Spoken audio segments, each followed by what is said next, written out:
Esha Devo Vishwakarma Mahatma Sada Jananam Hridaye Sannivishtaha Swarajya Samrajya Vibhutiresha Bhavat Kripa Shri Mahima Prasadat Prapta Maya Shri Gurave Mahatmane Namo Namastestu Punarnamostu Namo Namastestu Punarnamostu Namo Namastestu Punarnamostu Namastasmai Sadaikasmai Kasmai Chinmahase Namaha Yadetad Vishwarupena Rajati Guru Rajati Yadetad Vishwarupena Rajati Guru Rajati. Hari. That's it. We will chant from the 19th verse. Prakritim Purusham Jiva. Prakritim Purusham Jiva Vidhyanadi Bhavapi Vikaramscha Gunamschaiva Vidhi Prakriti Sambhavan Karya Karana Kartritve Hetu Prakriti Ruchyate Purusha Sukha Dukkhanam Bhoktritve Hetu Ruchyate Purusha Prakristho hi Bhunkte Prakriti Jan Gunan Karanam Gunasangosya Sadasadyo Nijanmasu. The first verse I have already explained, but in general, when we are learning about Prakriti and Purusha, some general remarks are necessary so that you can understand it better. Because in Bhagavad Gita, the way he has explained Purusha and Prakriti, it is different. And in various Shastras, it is in different manner. Where the Dvaita is dealt with, there Purusha and Prakriti are entirely different. That Prakriti is also there, and Purusha is using the Prakriti for creation. In Vedanta, it is not so. In Advaita, it is not so. But there also, there is a difference. If you have gone through the 7th chapter, I had already discussed that portion which is relevant to the Prakriti Purusha Viveka. When I was explaining the Sanghatas Chetana Dhritihi, there I had referred to, went back there. Also, if you remember 15th chapter, there 3 kinds of Purusha have been defined, which is not usual. It's a special way of presentation in Bhagavad Gita. Now, one thing we should understand, that whatever way we present, the fact is that Prakriti part does not have the consciousness. Although we are saying everything is consciousness, in that the Prakriti is formed. So there is nothing other than consciousness. But the consciousness we generally refer to as regarding our body, we don't say the table is conscious, we say we are conscious. That is the Chidabhasa part. I have explained a lot that the reflected beam in the mirror. If that Chidabhasa part is not there, then that is exclusively Prakriti part of it. Even the Chidabhasa part also, because it is a consciousness in the association of the body, as I said in 7th chapter, that has been discussed in Bhagavad Gita as a Paraprakriti. But there also the revelation part is Purusha's part. But all other things, everything in creation is Prakriti. That is, whenever there is duality, multiplicity, anything coming up, it is Prakriti.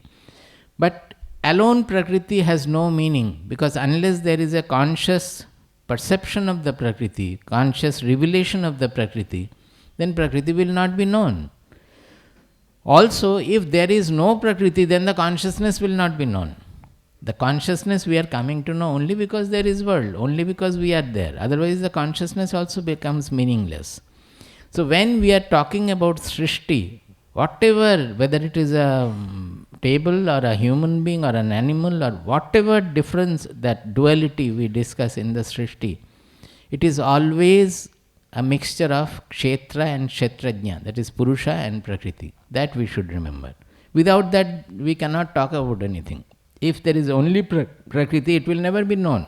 If there is only consciousness, then there is nothing to know. That knowledge of part of it will not be there. So, any Srishti is with the conjunction of Prakriti and Purusha. Similarly, we can say with the conjunction of kshetra and kshetrajna. Now, in 15th chapter, the verse is 15.161718. Those who have the book, you can open. That is Dvavimau Purushau Loke Aksharascha Akshara Evacha. He says, Dvavimau Purushau Loke Aksharascha Akshara Evacha Aksharas Sarvani Bhutani Kutastho Akshara Uchyate Uttamah Purushastvanyah Paramatmeti Udarhitaha Yo Lokatrayamavishya Vibhartyavyaya Ishvaraha Yasmat Ksharamati-toham Akshara-dapi chottamaha Atosmi loke vede-cha Prathitah Purushottamaha. So he says, Dvau imau purushau loke ksharaha cha akshara eva cha. There is something called kshara purusha and akshara purusha. Kshara, the word means changeable, perishable, changeable. And also you can say formed. Changeable means it is formed, it is personalized. Whereas akshara means unchanging, immutable, imperishable. So, when we are referring to the Akshara Purusha, it is the Purusha which is getting personalized in the association of different bodies. Just like as we are saying that Puri Sheteti Purusha, yesterday I said that in our body, we feel that our consciousness is within our body. So, it is within us personalized and it is getting affected, unaffected, everything. That with the Sukha Dukkha, we feel that our consciousness also, that I we have, the concept of I we have, it is a personalized concept which is with the association of body, mind, personality, always mutable. It is undergoing a change. So because there is a conscious element in it, he is saying, calling it the Ksharaha Purushaha. But Ksharaha Purusha certainly can come only with the adjunct, with the association of the Prakriti part of it. Anything that way, as I said, that any creation with the part of the Prakriti. So the personalized Purusha, which is mutable, perishable, changeable, that is called the Akshara Purusha. It changes with the Kshara body-mind personality complex. Whereas in comparison to that, he is saying Kutastho Akshara Uchyate. Kutastha. This Kutastha means sitting at the top, or you can say it is the anvil, the Kumar जानते हैं ना जो लोहा का काम करता है, उसके ऊपर जो रखते हैं, या सोना का भी, वो जब हैमर करते हैं तो उसको विकार होते होते जाता है. वो जो ऑर्नामेंट हम रखे हैं, कुछ भी बना रहे हैं, तो उसका फॉर्म चेंज होते होते जाता है. लेकिन जिसके ऊपर रख के हम पीट रहे हैं, उसका कोई चेंज नहीं होता है ना. वैसा हमारे मन में भी जो एक आई जो है, हमारा जो अहम है अंदर में, जो सारा कुछ देखते ही रहता है खाली. That I have given the example of the 2 birds in Mundakopanishad. That one bird is eating, drinking and merrymaking and getting suffering, becoming depressed, etc. The other bird is in Abhicha Akashiti. It only sees nothing. That Sakshi Bhava, the other day I explained in great detail. So this Kutastha is the Sakshi Purusha in us, which never undergoes any change with the body, mind, personality changes. It remains just a witness to that, immutable. That is what the people, the seekers, when they focus within and try to find out the Pratyagatma, this Kutastha Purusha is what that Akshara Purusha they discover. This is a great discovery of our country. That Akshara Purusha discovery itself is a great discovery. Because when we are going within, it is called Pratyagatma. Why? Parak and Pratyak, 2 words are there in Sanskrit. Parak means outward and Pratyak means inward, the reverse of it. When we are trying to find out the I, our vision has to be inverted from the outward to inward. By looking, we don't look outward. Whenever we say that I want to find out who am I, will we not look inward? Will we look outward? No. But otherwise, the whole world, we are looking always outward. So reversing the direction, we start looking inward, where from that revealer I, the subject I, is coming. So when we look inward, we find that the body is not I, because body is revealed by this subject, by this consciousness. The mind is not I, the mind is revealed by this consciousness. Thoughts are coming, thoughts are going, these are all changeful. Unless there is a steady background behind the change, we will not know the changes. This point I did not mention this time. This is an important point. Suppose the clock is there, the arms are moving. Suppose the dial also starts moving with the arm, you will not know time. Anywhere to know the motion, there has to be a steady background. That my body is changing because the seer of the body is not changing. That the mind is undergoing sukha dukkha, I am knowing the changes because the seer, the onlooker, the revealer of sukha dukkha is not undergoing that change. That there is ananda or there is dukkha, it is revealed by the revealer. The revealer is not undergoing any change. So that, truly speaking, that is the Kutastha. That is our real, that Akshara Purusha, but we don't find it. So when we look into it, it is Pratyak because we look inward. But when we really discover it, we reach that point, then we understand that it is not inward at all. It is neither in nor out. The whole universe is coming over there. So it's a great discovery, I am saying, because of that. We started looking inward. Go inward, and try to find out who am I. The other day I said that as long as you are trying to find out who am I, you will not be successful. Because the very process, very effort to find out that I in us is making it non-I, because who is looking at it? I am looking at it. This logic I have said so many times, not logic, this is the process.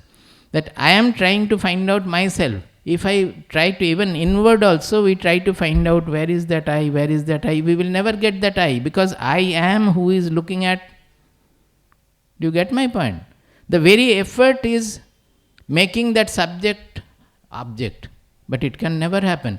If I discover I different from that, suppose I am able to, this is what I am. then it is not the I. I who is knowing that is the I. So the revealer cannot be discovered as something objective before the subject. So what happens when we really discover, then this looking at something that completely has to go. We have to forget the whole world, forget our inquiry, forget everything. When all thoughts, everything is forgotten, then the revealer reveals. That means the I has nothing else to reveal at that point. Otherwise, even I am thinking of I am the Atma. So Atma Vritti, the whatever concept of Atma I have, that Atma Vritti is still there. And I am revealing that Atma Vritti. So that also has to go. When everything is dropped off, the other day I told about Yoga Sutra also, Yogas Chitta Vritti Nirodha. When all the vrittis are gone, then the I reveals itself. So although we are calling it Pratyagatma, that is inward Atma, when we reach it, it is neither inward nor outward. The whole universe is in it, not that this is in the body. You get it? That is the Akshara Purusha. Now, that Akshara Purusha also, when we are representing that, it is with respect to the changeful, that is personal, impersonal, one is mutable, another is immutable. Now, the Purushottama is saying that what is that? Dvamimau Purusha loke ksharascha aksharevacha ksharas sarvani bhutani kutastho aksharuchyate uttamaha purushastu anyaha paramatmeti udarhita yo lokatrayama vishya vivatyavya ishvara yasmat ksharamatoham aksharaadapi chottama atosmi loke vedeja pratitah Purushottama. So the transcendental Purusha, the Supreme Purusha, they have given the name Purushottama. That is why the 15th chapter is called Purushottama Yoga. This is a speciality of Bhagavad Gita. That you define the mutable Purusha, what we feel always as I, then what we discover as the Pratyagatma, the impersonal, immutable I, the impersonal I we discover. And in our interactional life also, always we try to remain anchored in that impersonal I, so that we do not get affected by the sukha, dukkha, everything. But the real truth, it is beyond all these things. It is transcending this duality of kshara and akshara purusha also. Any duality will have to be transcended. So that is the Uttama Purusha, that is the Supreme Purusha. That is what has been discussed in the 15th chapter. Now in the 7th chapter, if you remember, he says that 7.54, go to that, 7th chapter, 4th. He says, Bhumirapo analo vayuhu kham mano buddhirevacha ahankara itiyam me bhinna prakritirashtadha. First Prakriti he has defined as Ashtadha, that is eightfold Prakriti, where the Panchabhutas, Pancha Mahabhutas are there. Then mind, buddhi, ahankara. So 5 plus 3, 8. So the first shloka says eightfold Prakriti, which consists of the Panchabhutas, that I said 5-dimensional universe for us. And other than that, what we have as subject, that is mind, buddhi and ahankara. These are the constituents of the Prakriti.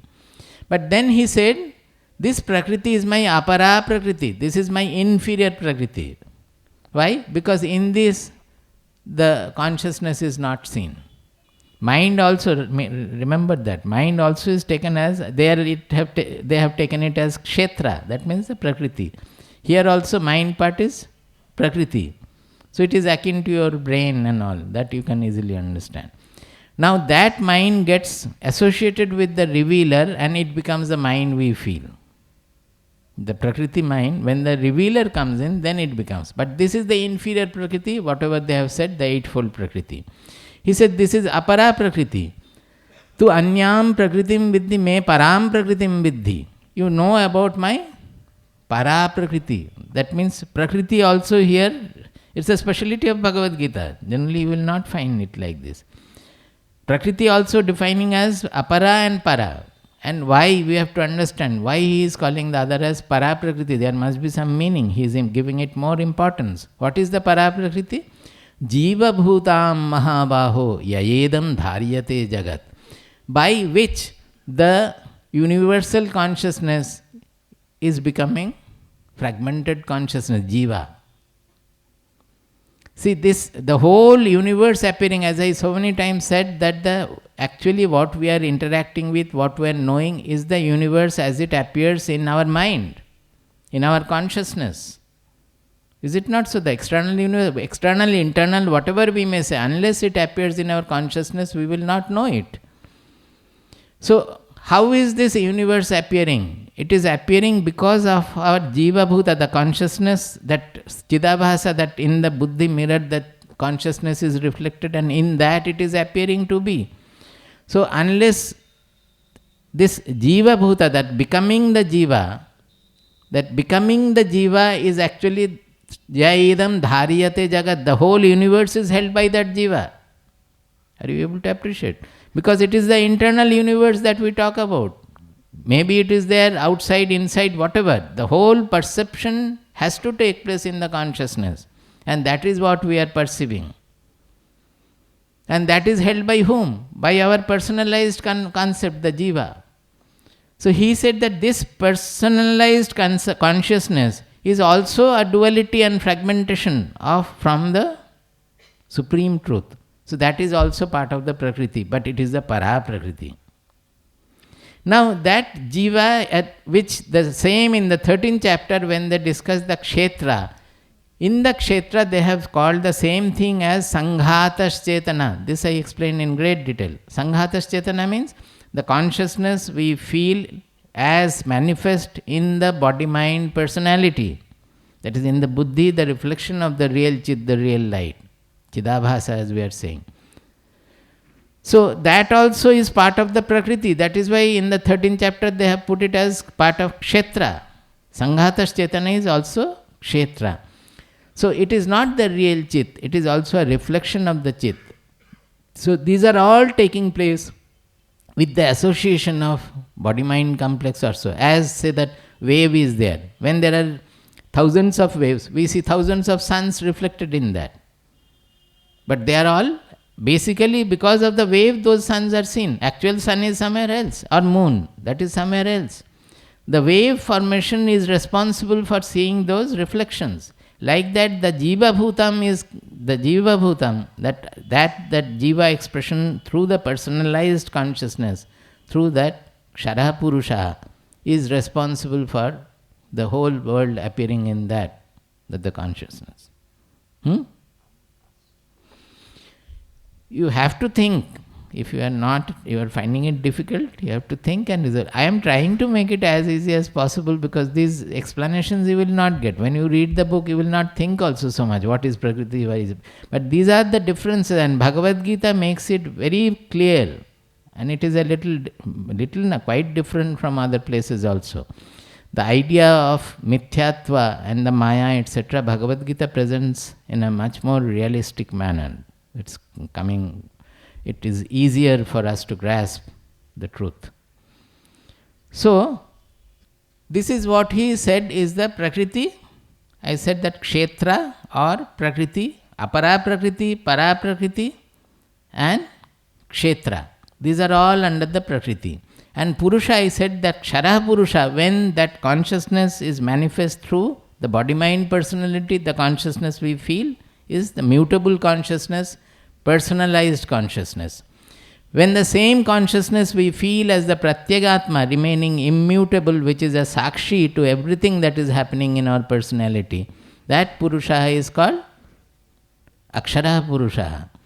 And the supreme consciousness from which the whole universe is appearing to be and which is only there, that supreme consciousness is called Purushottama, Uttamaha Purusha.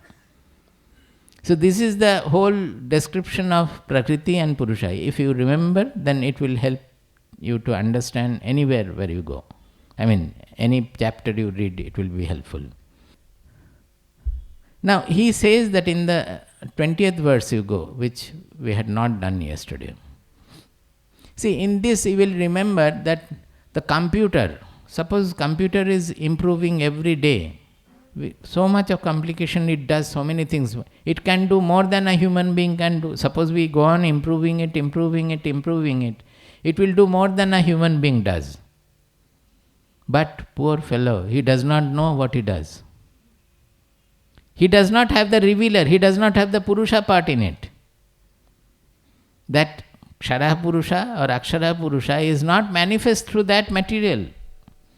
It is part of the Prakriti. It may do many things, but it does not have the revealer. It doesn't know. So it cannot become Bhokta. Although it is doing everything, but it cannot become Bhokta. It cannot enjoy, it cannot suffer. So what he is saying here is Karya Karana Kartritva. Two versions are there. In some book you will find Karana, some book Karana. Same, both are okay. Karya Karana Kartritve Hetu Prakriti Ruchyate Purusha Sukha Dukkhanam Bhoktritve Hetu Ruchyate. Hetu means cause. He says this causality, which I have been talking right from the beginning, that's the most important part of our day. Because we are in trouble because of the causality only. I told you so many times that we look for a cause for everything because we find causality in our everyday life. That is why you look for a cause for everything, and that never ends. But the truth has to be beyond causality by definition also. If there is an ultimate truth, it has to be beyond causality. Otherwise you will ask what is the cause of that, and it will go on forever, infinite regression. So he says this Karya Karana Kartritva, that the institution of this Karya Karana chain, the causal chain, the Hetu who is Prakriti. That means beyond Prakriti it is not there. In the consciousness level, in the Purushottama level, there is no, in the Purusha level, there is no causality at all. The causality is part of the material world. There everything has got causality. Even mind also is part of the world. Mind has a causality. Intelligence has a causality. But they are subtle causality, we don't see easily. But they are also causal.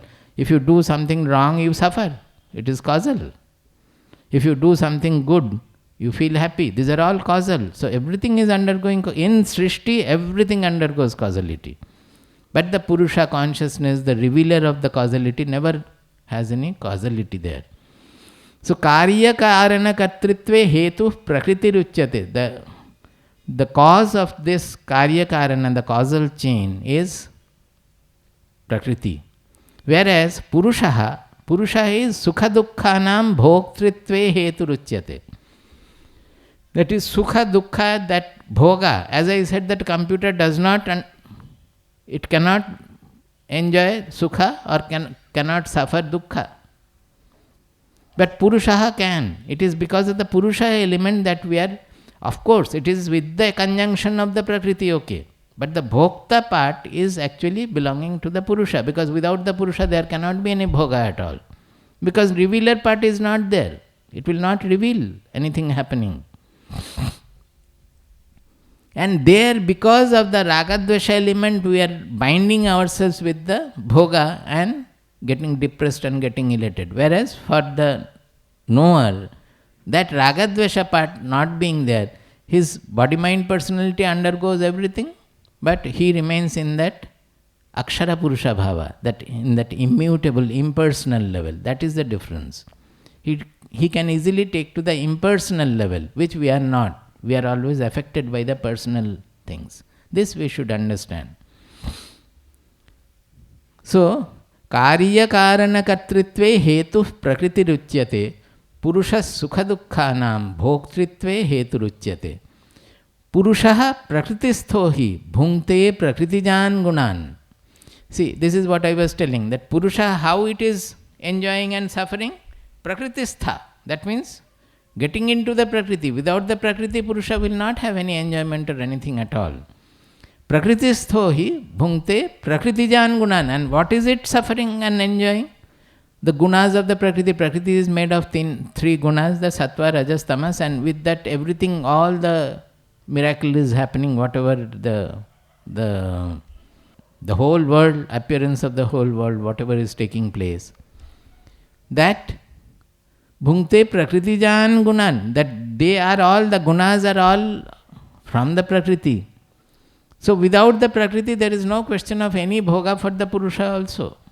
But the bhoga part is Purusha's. And the creation of the bhoga part is, any creation part is Prakriti. So we should be able, that is why these are called Viveka. Viveka means discrimination. So many Vivekas are there, as I said that we have already completed the Kshetrajna Viveka, which is almost same as Prakriti Purusha Viveka. Same as Atma Anatma Viveka. That is, what is the Atma and what is Anatma, means what is subject and what is object. Similarly, Drik Drishya Viveka, what is the seer and what is the seen, that discrimination. All these will take us to the ultimate realization. That is why these Vivekas is used. Both, all these are same, more or less same. If you can understand one, you will be able to understand all. Yoga Vasishta says, Vasishta Deva says, Vichara Tikshnatamethya Dhih Pashyati Param Padam Dirgha Samsara Rogasya Vicharohi Mahaushadham. What is that? Vichara Tikshnatamethya Dhihi Pashyati Param Padam Dirgha Samsara Rogasya Vicharohi Mahaushadham.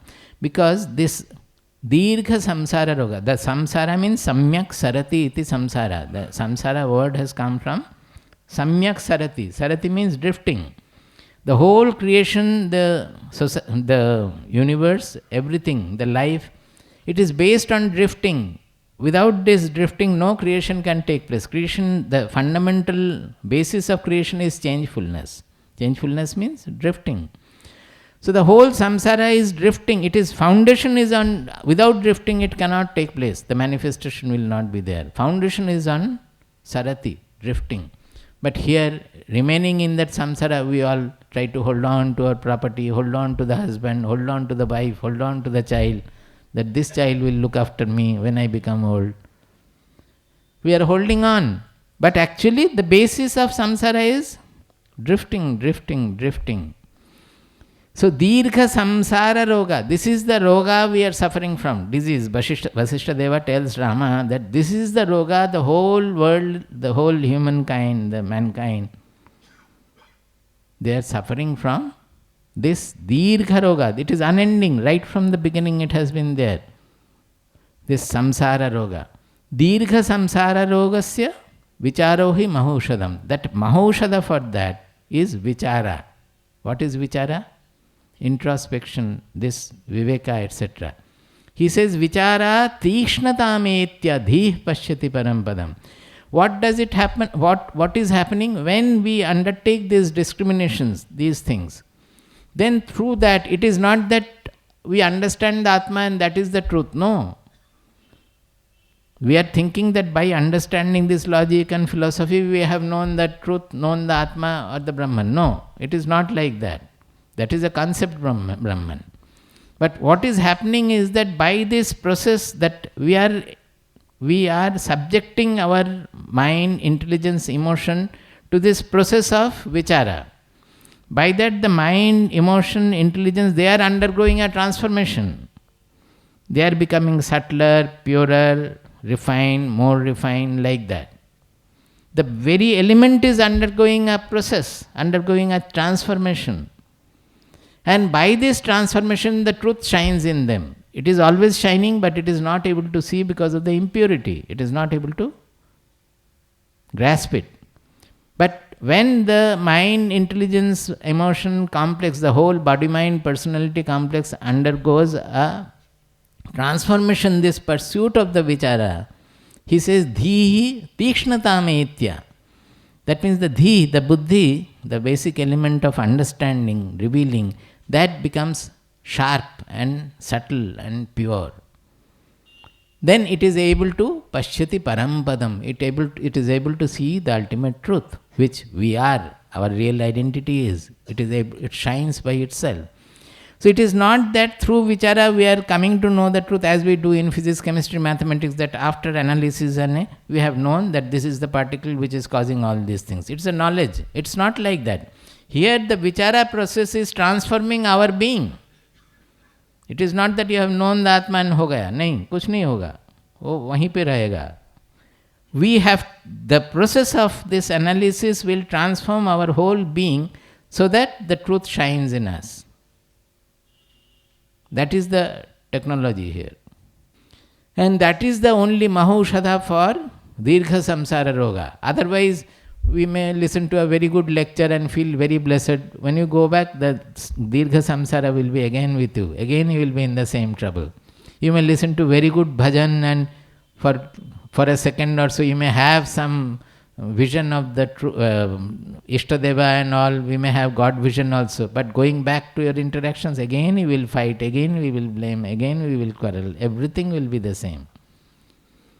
So Vasishtadeva says that only this is the way, that if you want a permanent transformation in our being, it is through Vichara only. Assisted with everything, but the Vichara has to be there. Otherwise the moment the mind will not undergo the transformation, the buddhi will not undergo the transformation. So whenever we are back, suppose in meditation I am in samadhi, but when we come back, again the interactions will disturb me. So what happens is that initially when that happens, we repeatedly want to go into meditation because the interaction and life, I am unhappy. So to look for bliss or happiness, we go into meditation. How long will you stay in meditation? Throughout life. Is the life meant for remaining inactive in meditation throughout? But people do it, of course, many places. They go into the cave and try to be always in that. But that is not the life's purpose. We have to activate the Vichara and come to know that the same truth has become the world. And remaining interactive in the world also, we have to remain anchored in that truth. That is the goal of Bhagavad Gita. There Bhagavad Gita specializes. Very clearly it has presented that. That is why he has taken so much of Prakriti, Purusha, this, that and all.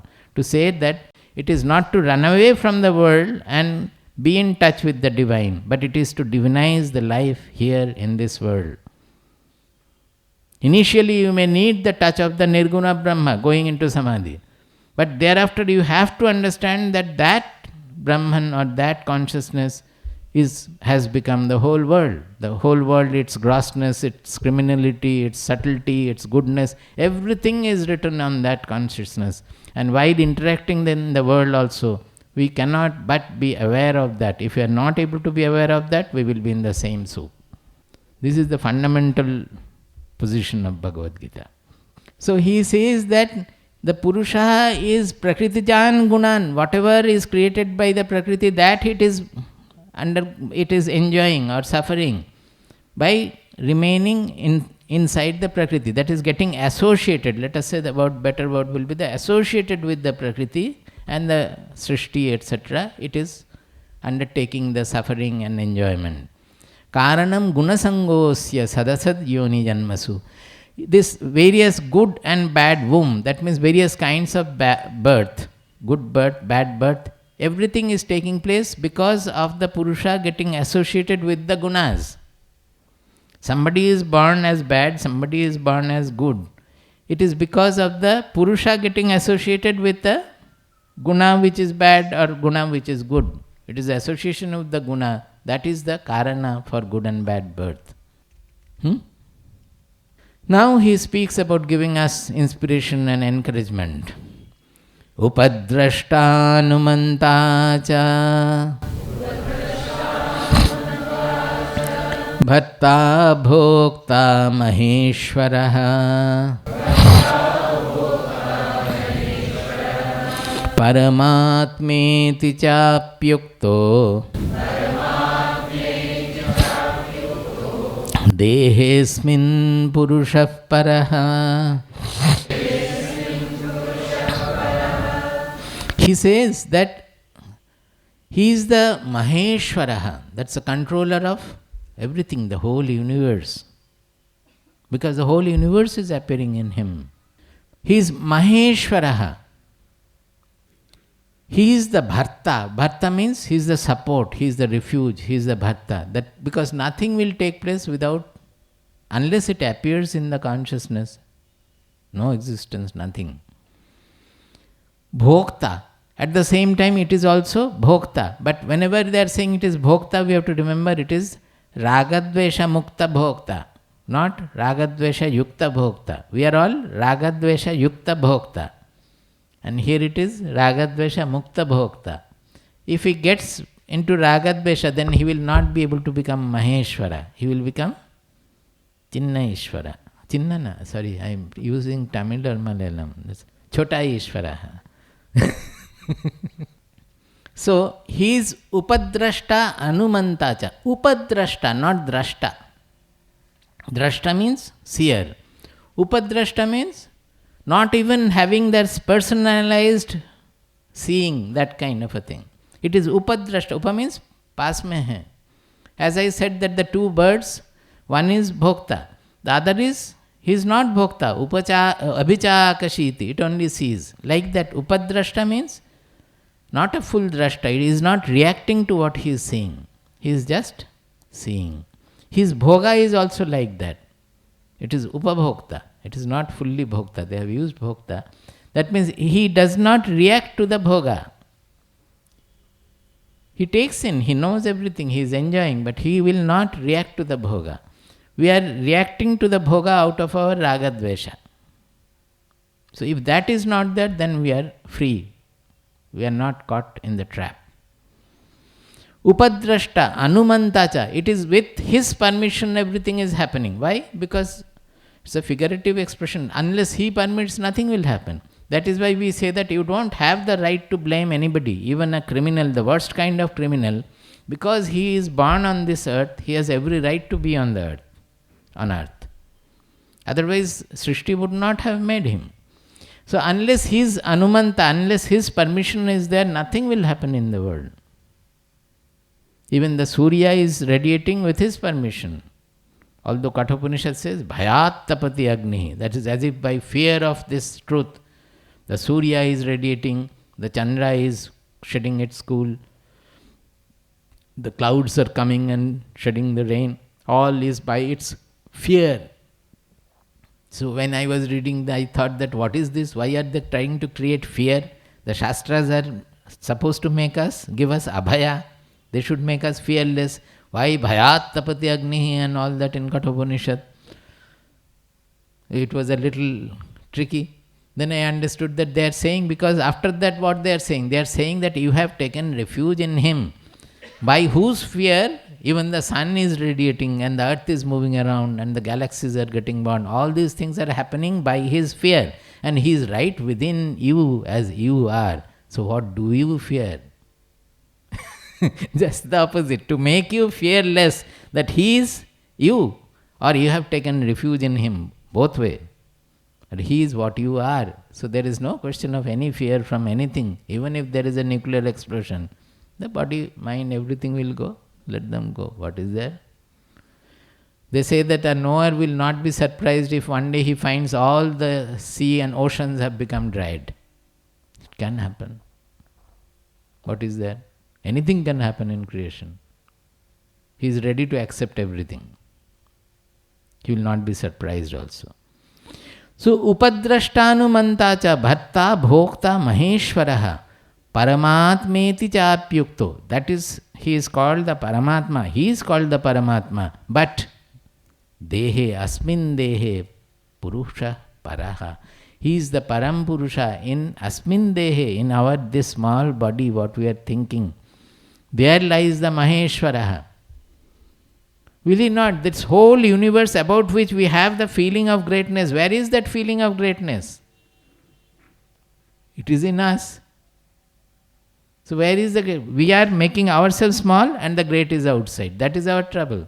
The moment the whole greatness is within us, it is all same whether it is small or great or anything, everything is within us.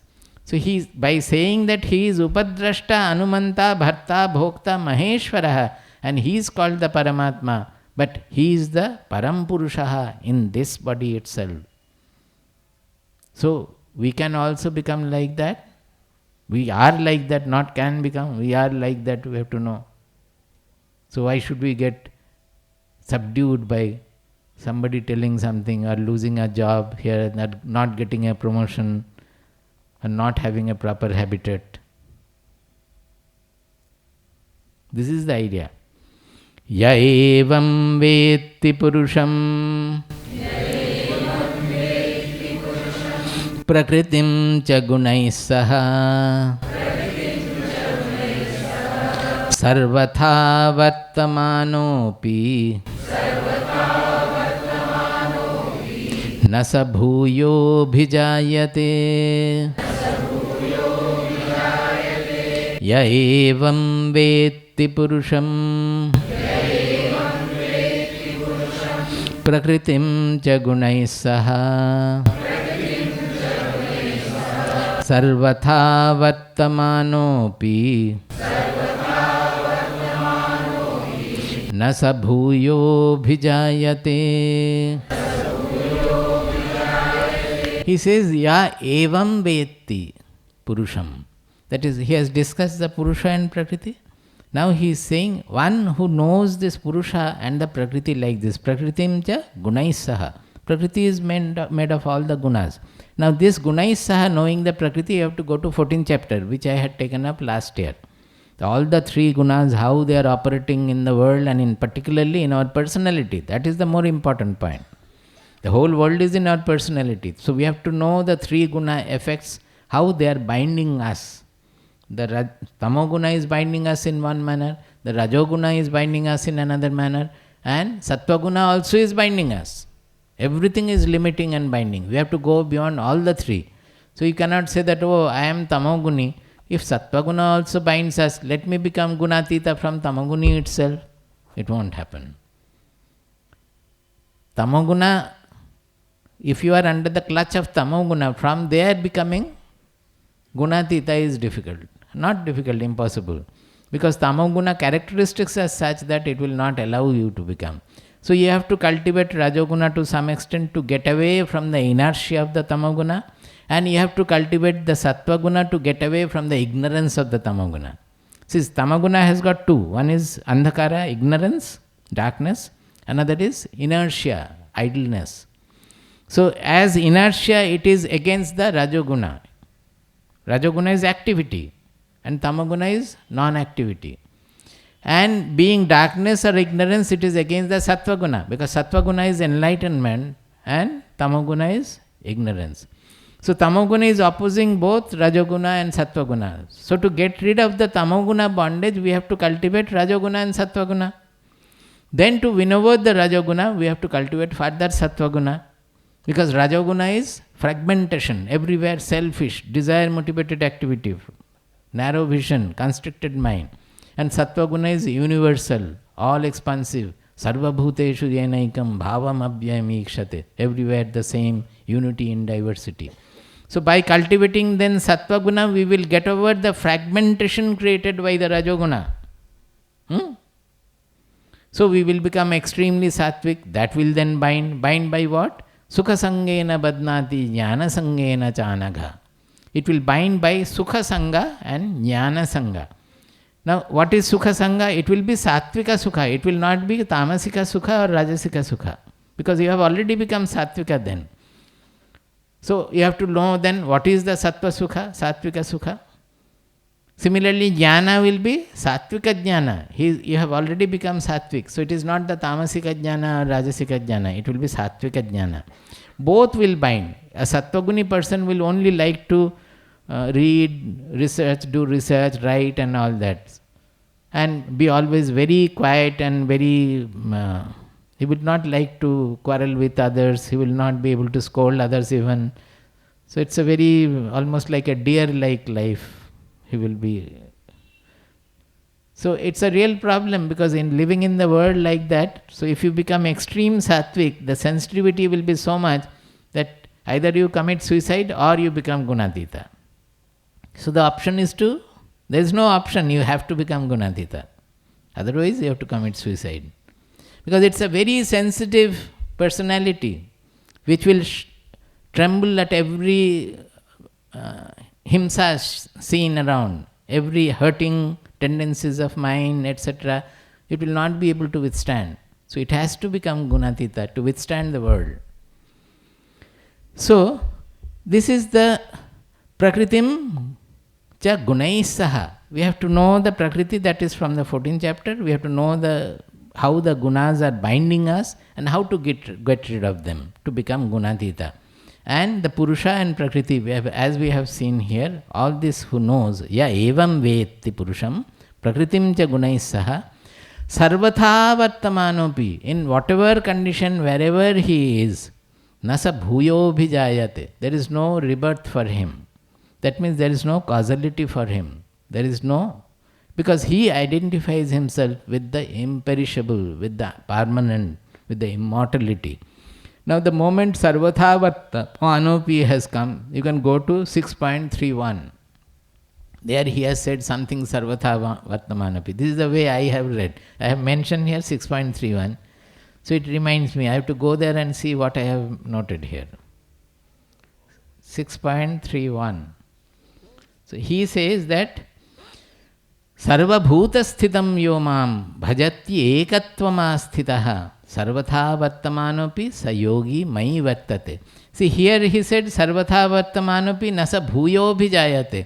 It is same as sa yogi mai vartate, because who is Krishna? Mai vartate means he remains in me. And who is Krishna? He is immortal. He has identified himself with the immortal soul, the immortal identity. So both are same. Whether you sa yogi mai vartate or sa bhuyo, nasa bhuyo bhijayate, both are same. That is, they identify themselves with the immortal self. Because sarva bhuta sthitam yomam bhajati ekattvama asthitaha. He worships me as established in all the bhutas, all the beings, everywhere. Ekattvama asthitaha. His mind is one pointed to that. He is not differentiating, and this is where my ishta is, this is where it is not. Those things are not there. Okay, so next verse, 24. Dhyanena atmani pashyanti kechidatmanam atmana Anye sankhena yogena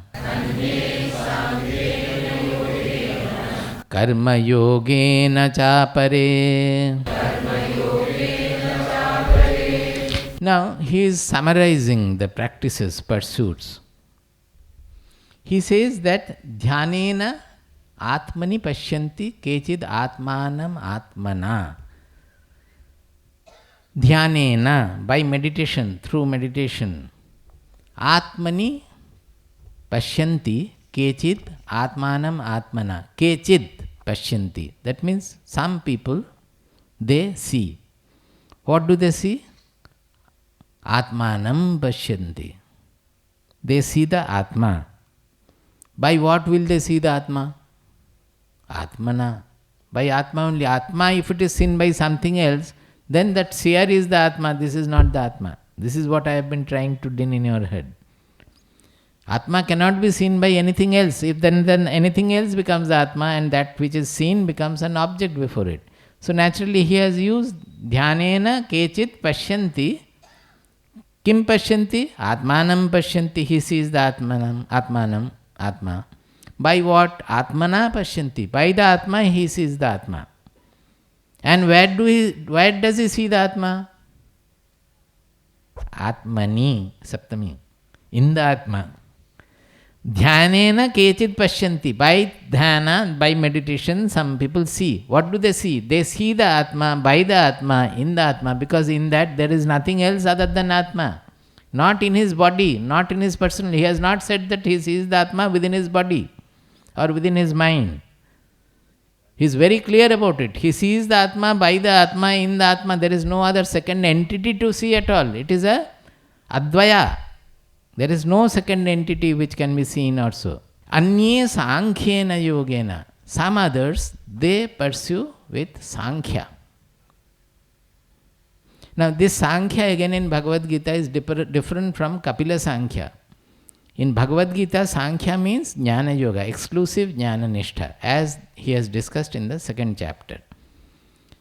Karma Yogena Chapare. Some others discover the same thing. They have not said what they see. Because first line they have said that they see Atma, by the Atma, in the Atma. That is true of all the three. Whether you see it by Dhyana, or by Jnana, or by Yoga. All the process, it is the same. Now, if you go to that Bhagavad Gita, this Dhyanena Atmani Pashyanti, you can look into the shlokas 6 chapter is Dhyana Yoga. So 6.10 to 6.19 is actually discussed how to see the Atma in Dhyana Yoga. Particularly 6.1819 will be the ultimate, that what do they see? 1819. That is Yatha Deepo Nivatastha, that must be there. 1819. See, he says there, first he has said all the processes that he should be controlled life and all, sit on this kind of asana, then sit straight and do this, do that. When the mind goes out, you bring it back. All these are from 610 to 619. 610 onwards it starts, that the dhyana method. Now finally he says that Yada viniyatam chittam atmanyeva avatisthate nispriha sarvakamebhyo yukta ityuchyate tada yatha deepo nivatastho nengate sopama smrita yogino yatachittasya yunjato yogamatmanaha. He says, Yada viniyatam chittam atmani eva avatisthate nispriha sarvakamebhyaha yukta ityuchyate tada. When the mind remains fixed on the Atma and no more he is disturbed by the desires, nispriha sarvakamebhya. If he comes out again, desires may come, that has to be treated. But at that point, he has to be free of desires, otherwise the mind will not get focused there. When he is sitting like that, yukta ityuchyate dada. That means that when the mind is not taken away anywhere at all, it remains fixed on his Atma. Atmani chittam atmani eva avatisthate. Yada viniyatam chittam atmani eva avatisthate. That is, mind is completely absorbed in the Atma. It's completely absorbed, self-absorbed. Then he is called yukta.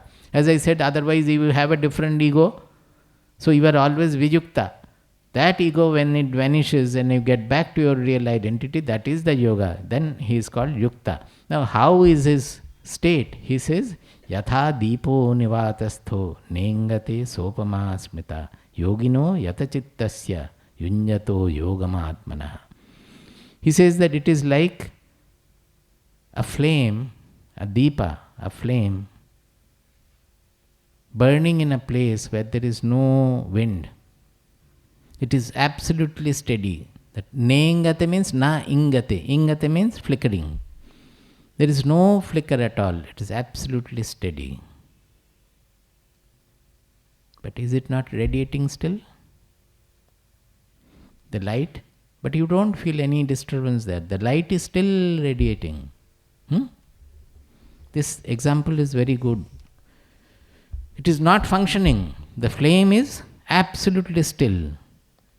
But that silent radiations are filling everywhere. That is what happens.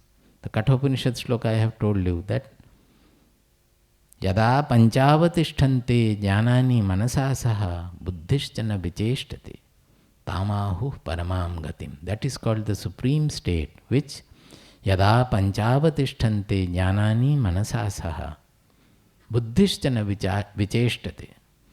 When all the 5 indriyas, that knowledge, perception, the indriyas of perception, they are all avatishtante.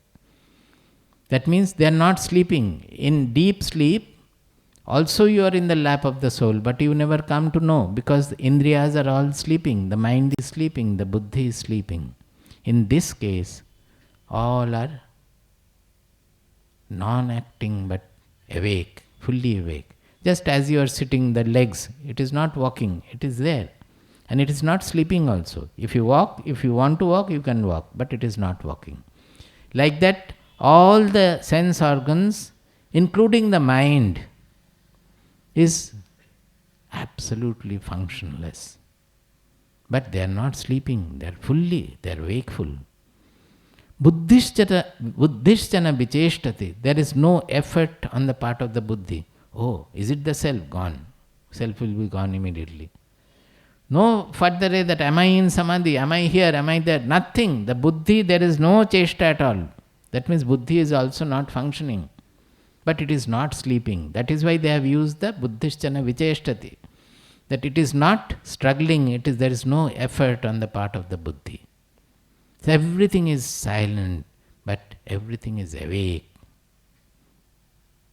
So then the self reveals itself. Just like the radiation of the lamp, as I said, the flame is not flickering, but the silent radiations are filling everywhere, spreading everywhere. Like that, the radiation of the soul, that will tell you that this is the soul, this is what I am. This is only the revealer. This is what I am, I only reveal. When there is a dukkha, I reveal. When there is a sukha, I reveal. When there is a filth, I reveal. When there is a rose, I reveal. Everything from outside to inside, everything I only reveal, never getting affected by or changed by anything at all. That radiation, is it not revealing everything? That from the lamp, it is revealing everything. Silently. Like that, the soul also, the radiation is the real radiation, is the revealer of everything. Here at least the lamp you have to see with your consciousness. Here, nothing can illuminate that. The consciousness, if something else illuminates it, that will be the consciousness. Here the consciousness has to send its radiation of revealing, the revealer of everything. So that is the Dhyanena Atmani Pashyanti. This is how we see the Atma by Dhyana. I am not thinking about it, but I am getting into a state where the Atma reveals. So it is by Dhyana, by meditation. In Yoga Sutra they will say in a different manner. What are the conditions of meditation? The first three are Sukhasana, Prayatna Shaithilya, Ananta Samapatti. These are the three standard practices. Sukhasana means you have to sit in a comfortable, here they have said you have to sit straight looking at the nose and all those things. In there they are saying you don't have to worry about so many things. The main point you have to remember is Sukhasana. Suppose in sitting straight your back aches and all, then meditation you will not be able to do because your mind will be on the body. Suppose you fast and try to meditate, the mind will be on the stomach. So Sukhasana means you have to forget the body. If you too much eat and then sit, then also you will be gasping, you will not be able to meditate. So the stomach should be more or less empty, that is, you should not remember the stomach at all. So, even that I am meditating, I have to meditate, I have to do this, I have to do japa or anything, those are all effortful. So you have to become absolutely relaxed. So sometimes we find that after meditation when you get up, you are like a defeated soldier, tired, because throughout meditation you have fought. With what? With the mind. क्या करेंगे स्वामी जी, मन इधर उधर भागते रहता है, जितना भी कोशिश करे फिर भी वो भागते रहता है. So meditation become a लड़ाई with the mind to bring them back. And there is no, the mind is not at fault, because throughout the day you have been deliberately giving the mind all the occupations, unnecessarily. Thinking of somebody who is nowhere there and blaming his qualities or so, he did this, she did this, that, etc. Or you think of your office and unnecessarily create some fear psychosis about it. When I go there, this will happen, that will happen. Everywhere. Bringing in fear, bringing in jhagda, bringing in blames, bringing in ambitions. Throughout the day you have been calling these thoughts uselessly, so to say. For nothing. You have been inviting them. But in spite of your work, you have been inviting, you have been doing something, and you have been inviting all kinds of thoughts. Is it not? But now, when you have sat for meditation, actually you are free, you are not doing anything else. So all those thoughts will say that throughout the day we have been waiting, you have invited us. How can you say no now? We are all invited. So they will crowd your mind with redoubled force at that time when you sit for meditation. That is what happens naturally, usually. Most of the people have this problem. Because that is that throughout the day, whatever occupation I have given, they are now coming back because you are free at that time. They will come. So other times you don't feel so disturbed as you feel in meditation. So meditation becomes a period of more disturbance. That is why you become a defeated soldier, fight with the thought and come out. And after a few days you stop meditating also. So the only way is to keep the mind meditation oriented. We call it Dhyana Mukhinata. Dhyana Mukhinata means, what are you trying to attempt through meditation? What is that truth?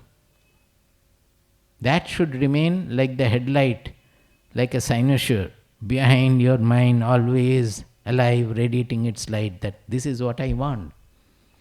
What is that? That infinitude, that universality, that unaffectedness, that untaintedness.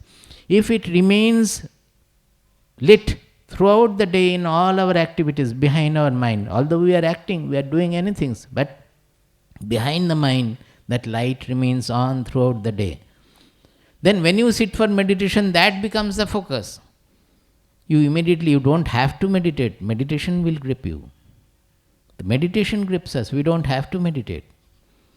So this Dhyana Mukhinata is very important. Whatever we are attempting in meditation, we want to have the Atmic realization. And what is that Atma? It is the universality, unfragmented, untainted, unaffectedness. So that if that concept remains alive, remains lit in my mind throughout all the activities, then when we sit for meditation, automatically the mind will get absorbed in that, get lost in that. So Prayatna Shaithilya means effortlessness. It will come effortlessly only when you have spent the whole day with that Dhyana Mukhinata. Otherwise you try to become effortless during Dhyana, it will not come. Throughout the day you have been effortful of so many samsarika. Now suddenly you want to become effortless, it won't work.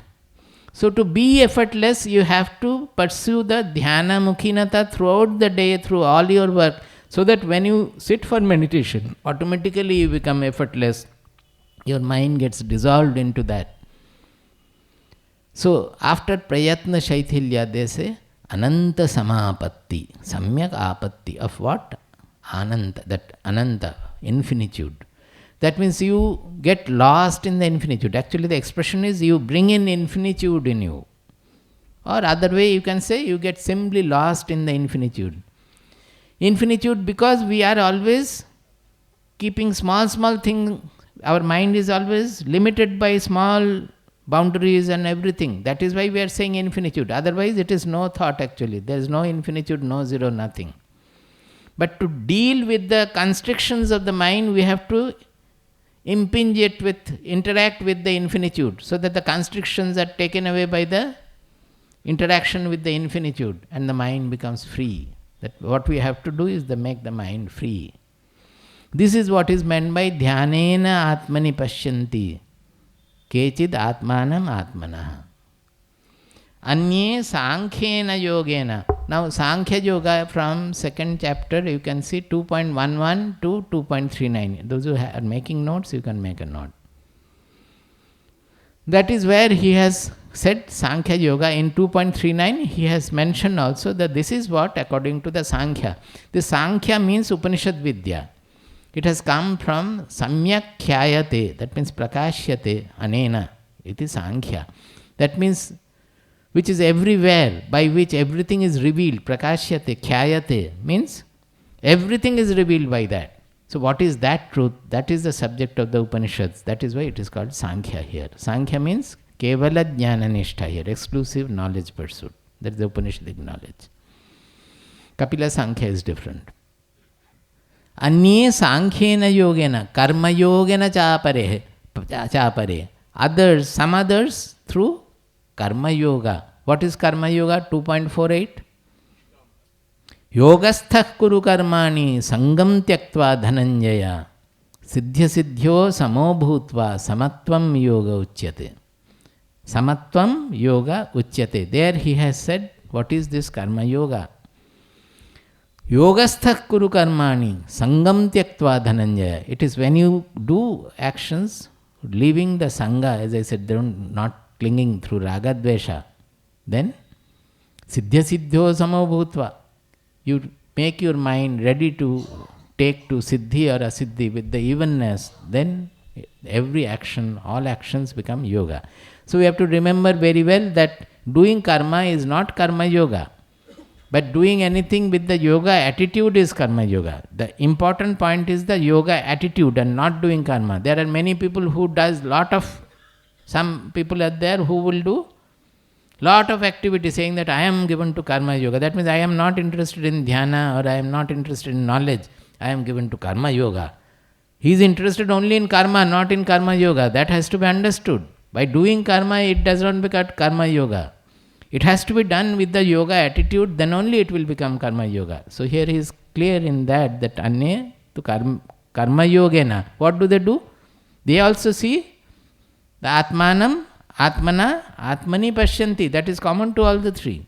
So they also will have to see the atman, not the world only. Those who are doing karma yoga in the name of karma yoga only active. They are not looking for atma. They are looking for whatever they like.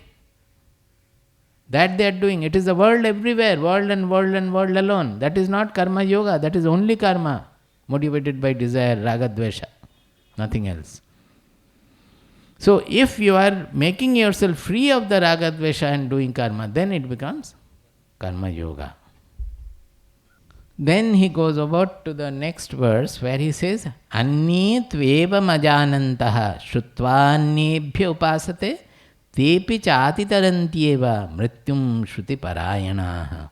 Anye tu evam ajanantaha shrutva annebhyaha upasate te api cha atitaranti eva mrityum shruti parayanaha. Te shruti parayanaha. This is very important, that shruti parayanaha is very important. Shruti parayanaha, this we have to remember. He says that anye, that means other than these three people, one is through dhyana, one is through jnana, another through karma yoga. Dhyana yoga, jnana yoga, karma yoga. There are others who do not know all those things. Tu evam ajanantaha, they don't know all these three. And what is to be done, what is not to be done. So much they have not studied or gone or learned, they don't know. But shrutva anyebhyaha shrutva upasate. They have heard from somebody, some acharya, guru, or whoever has the power to give him upadesha.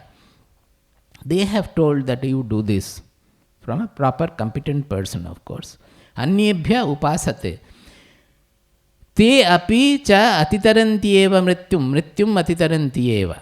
They also, te api mrityum atitarantyeva. They also cross the death. That means they also become immortal. But the condition is shruti parayanaha. Whatever they have listened to, whatever they have been advised, they do it with supreme refuge. They take refuge in it with giving it the supreme position in life. That is the most important. Don't think that, oh, I am doing this and this will happen. No. If you give that, whatever practice you are doing, if you give that the supreme position in life, do it with that much of shraddha, then they also attain the same goal. It will be a step-by-step process wherever he will be led to the right path, is what he is saying. Shruti parayanaha. Shruti means what they have heard. Parayana means they have given that the supreme position. They have taken supreme refuge in what they have been advised by the guru or acharya or so. If you consider it to be the supreme, then that will open up its power as you practice. As I said the other day in the beginning, I said that any mantra we do, initially when we start doing, we don't know the power of it. We take it with faith and complete refuge in it because it has been given by my guru or somebody in whom I have faith. So initially we take to it with full devotion and faith, taking refuge in that. But when we pursue it, slowly if we are sincerely pursuing it with full refuge, then slowly it opens up, it becomes a living mantra, it opens up its power, and finally it delivers its ultimate goal also. Then we understand what is this mantra. The mantra reveals itself. Then you have the power of the mantra with you. It becomes your mantra, it is not given by somebody. It becomes a living mantra for you. That is what Kathopanishad said right in the beginning. Etad alambanam shreshtham, etad alambanam param, etad alambanam jnatva brahmaloke mahiyate. Consider that alambana, that refuge to be the shrestha refuge. Etad alambanam param, consider it to be the supreme refuge. Etad alambanam jnatva brahmaloke mahiyate. If you consider it to be the shrestha refuge, the supreme refuge, and you pursue it, then one day you come to know of what you have been holding on to all these years. What is your alambana? What is the refuge? It will open up its truth. It will become a living alambana, living support. Then you are free in the Brahmaloka. You revel in the Brahmaloka. So this is also very important, this because of the only word that Shruti Parayanaha. Anye tveva majanantaha Shrutva anyebhya upasate tepi chati tarantyeva mrityum shruti parayanaha. What is the difference between experience and knowledge? Is samadhi experience or knowledge? Is it possible to get knowledge for dull intelligence? This is a very good question, but it needs quite a lot of elaboration. I will try to briefly say about it. Because samadhi also is not one kind. Samadhi is understood in different manner. Say nirvikalpa samadhi. As we have explained, it is a steady state when there is no thought, nothing. Whereas nirvikalpa samadhi can also be said as where there is no vikalpa, that means there is no doubt. So the doubtless state of the mind is the real nirvikalpa samadhi. But if we activate the knowledge properly and then you have the nirvikalpa samadhi, then in Aparokshanamurti they have said that it is samadhi jnana samnyakaha. That in the samadhi you will get the knowledge also. That is, suppose you have been practicing knowledge, it is in the ripe, refined, in a very ripe form. Then when you attain the experiential samadhi or state of samadhi, then you understand what is this, so the knowledge also becomes realized at that point. It becomes clear. So just a definition like that will not help you. You should understand that they are very deep concepts and very devastating concept also in a way. So we have to know in depth, but this is what it is, that as such, anything depending on the bodily state or so, any state is an experience in that manner. But knowledge as an experience, we don't say this kind of experience, but knowledge itself is an experience. When the ignorance is removed and the knowledge dawns, is it not an experience in you? But it is not a bodily experience. It is not a bodily experience like samadhi as such. That's a bodily experience. But when the knowledge dawns, or say your mind expands, is it not an experience? You feel the expansion, you feel the lightness. Everything is experiential there. But not in the usual sense of experience that you will have a vibration and you will see this, you will see that, or you will fall from when you are standing. Nothing like that. So they are subtle experiences. For a dull intelligence, knowledge in this sense is not possible, but experiential samadhi, etc., it is possible. That does not depend on the knowledge. But to have the knowledge without intelligence, how will you have? You have to have the understanding. So you may not be able to analyze so well, but the intelligence, the function of intelligence is to make us know. That has to be activated. When we say dull means they are tamasika tendencies are there. That will not allow the light to dawn. The darkness will not allow the light to dawn. Soul is one without second, pure and transcendental. Then how mind, the source of all illusion, gets birth as an expression of soul. See, the soul, when we say, the whole, as I said, you try to understand in that manner. It is the substratum of the whole universe. So the universe contains grossness, subtlety, airiness, solidity, filth, purity, everything. They are all appearances in that soul. So mind also, when it is impure, it is also an appearance in the soul. Mind and intelligence both are two powers of the soul. Everything is soul. There is nothing other than that soul. That is why when the mind becomes purified, the intelligence becomes purified, then that mind, the pure mind itself, we say that that becomes the soul. That means it is able to identify with the soul. So for us that mind is that mind becomes the soul, that way. Soul is one without second, pure and transcendental. Then how mind, the source of all illusion, gets birth as an expression of the soul. The whole universe is getting birth as an expression of the soul. Without the creation, the soul also will have no meaning. So let us not question the creation as such. The creation is there in the consciousness. We have only to understand the completeness of it. We are only knowing the partial, the interactive part of it. Then when we go into the spiritual sadhana and discover the nirguna part, the immutable part of it, the impersonal part of it, that is also part. Then we have to know the wholesome, that is both mutable and immutable. That happens in the knowledge level. What is the Gunatita Avastha? Oh, that I had discussed last year. You take the CD and listen. How do someone rise to, what is this? Swatika? Rise to? Who has given it pencil? Swat? Nasat? What is this? That state. Oh, that Gunatita state. Acha. See, Gunatita means he sees that, I can only say this much now, that he sees the Guna Guneshu Vartante. That means the whole world is functioning. It is a Guna's function. His body-mind personality is also part of the world. So the Gunas are functioning in that. That Kartritva and Bhoktritva will not be there. I am the doer of it. That special imposition of the egoistic I will not be there.